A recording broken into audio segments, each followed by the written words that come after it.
আসসালামু আলাইকুম এভরিওয়ান। আজকে আমি আপনাদেরকে তৈরি করে দেখাবো রেস্টুরেন্টের সিক্রেট রেসিপি থাই স্যুপ।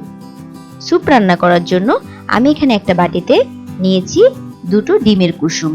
অবশ্যই শুধু ডিমের কুসুমটাই নিতে হবে, ডিমের সাদা অংশটা নেওয়া যাবে না। কুসুমটাকে আমি একটা হুইস্কের সাহায্যে খুব ভালো করে নেড়ে মিশিয়ে নিয়েছি। তারপর আমি এখানে দিয়ে দিচ্ছি 1/4 cup tomato ketchup, 1/4 cup red chilli sauce.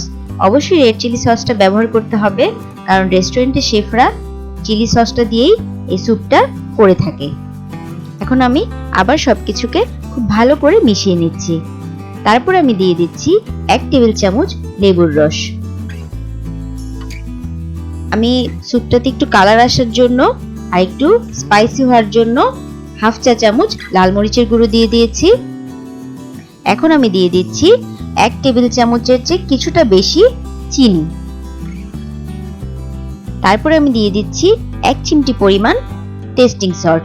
এই টেস্টিং সল্টটা রেস্টুরেন্টে ব্যবহার করা হয়, আপনারাও চেষ্টা করবেন টেস্টিং সল্টটা দেওয়ার জন্য, তাহলে আপনাদের স্যুপের টেস্ট একদম রেস্টুরেন্ট স্টাইলের হবে। তারপর আমি এখানে দিয়ে দিয়েছি কর্নফ্লাওয়ার 2 টেবিল চামচ। এখন সবকিছুকে খুব ভালো করে নেড়ে মিশিয়ে নিচ্ছি। তারপর আমি এখানে দিয়ে দিব 1 কাপ পরিমাণ চিকেন স্টক। অবশ্যই চিকেনের স্টকটা ব্যবহার করতে হবে, তা না হলে আপনারা অথেন্টিক রেস্টুরেন্টের স্বাদের থাই স্যুপটা পাবেন না। এখন আমি খুব ভালো করে মিশিয়ে নিচ্ছি। আর স্যুপের কালারটা একদম রেস্টুরেন্টের মতো আসার জন্য আমি এখানে সামান্য পরিমাণ অরেঞ্জ ফুড কালার ব্যবহার করছি। এটা সম্পূর্ণ অপশনাল। আর দেখুন, থাই স্যুপের মেইন ইনগ্রেডিয়েন্ট যেটা, সেটা হচ্ছে থাই পাতা বা লেমন গ্রাস। আমি এখানে লেমন গ্রাসটাকে ছোট ছোট টুকরা করে কেটে নিয়েছি, আর 3-4টা লাল মরিচ নিয়েছি, সেগুলো দিয়ে দিচ্ছি। এই রসুনটা আমি পরে ইউজ করব। এই থাই পাতা বা লেমন গ্রাসটা আপনারা যে কোনো সুপার শপে পেয়ে যাবেন। যদি আপনাদের কাছে থাই পাতা না থাকে, তাহলে আপনারা লেবু পাতা ইউজ করবেন। যে কোনো একটা অবশ্যই ইউজ করতে হবে থাই স্যুপ রান্নায়।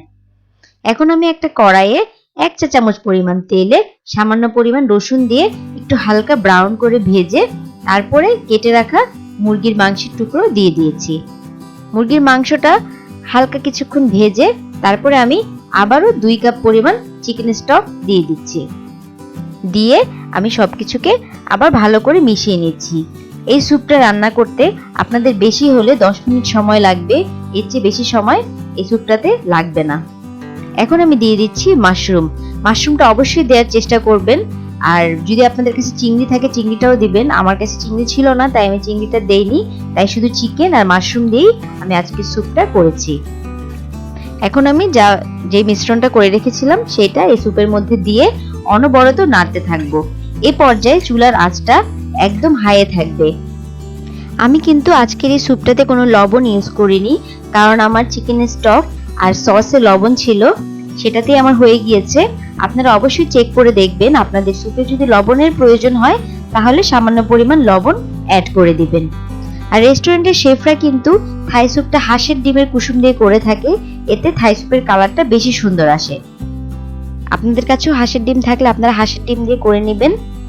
দেখুন, স্যুপটা অনবরত নাড়তে নাড়তে যখন ঘন হয়ে আসবে আর স্যুপটা বলক উঠে যাবে, তখনই কিন্তু আপনাদের স্যুপটা রেডি হয়ে যাবে। রেস্টুরেন্ট স্টাইলে থাই স্যুপ খেতে চাইলে অবশ্যই আমার এই রেসিপিতে আপনারা থাই স্যুপ তৈরি করবেন মাত্র 10 মিনিটে। গরম গরম থাই স্যুপ রেডি। আমি এখানে কাঁচা মরিচ আর ভিনেগার দিয়ে একটা মরিচের পানি তৈরি করেছি আর টমেটো কেচাপের সাথে সার্ভ করেছি। ভালো লাগলে সাবস্ক্রাইব করতে ভুলবেন না। আল্লাহ হাফেজ।